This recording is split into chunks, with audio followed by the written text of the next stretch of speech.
সুপ্রিয় দর্শক মন্ডলী, গতকালকে যারা জুতার দোকানে চুরি করেছে এদের মধ্যে একজন চোরকে আমরা ধরেছি। এখন আমরা তার ইন্টারভিউ নেব। এই যে ভাই, আপনি চুরির মতো একটা নিকৃষ্ট কাজ করেছেন, আপনি তো একটা চোর। খালি চোরই দেখলেন, চোরের দুঃখটা আপনারা দেখলেন না। আপনার আবার কিসের দুঃখ? আপনি বোঝেন না কত বড় রিস্ক নিছি আমি।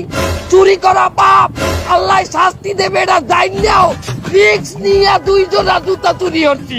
হ্যাঁ, তারপর বাড়ি এনে দেই ছোট হয় জুতা। আমার সাথে এগুলো হবে কেন? আমি কি অপরাধ করছি? আমি তো কোনো কুলি পাইলাম না, এগুলো পাইলাম না, ওগুলো পাইলাম না। আপনার জন্য আরো একটি দুঃসংবাদ আছে। ইউনূস সরকার ঘোষণা দিয়েছে যারা যারা চুরি করেছে সিসি ক্যামেরায় শনাক্ত করে তাদের গ্রেফতার করা হবে। ইনুস সাহেবরে ভালো মনে হরতালাম। মাসুদ ভালো হয়ে গেলে তো ইনুস সাহেব ভালো হইলে না। আমি একটা চোর, দুইজনা জুতা চুরি করছি, আমারে ধরবে সিসি ক্যামেরা দিয়া। হ্যাঁ, আমার পিছনে ইনুস সাহেবের এত সময় বলে ব্যস্ত হবে না। কি হবে না? ইনুস সাহেবরে দিয়া হবে না। এ জাতি নির্বাচন চায়।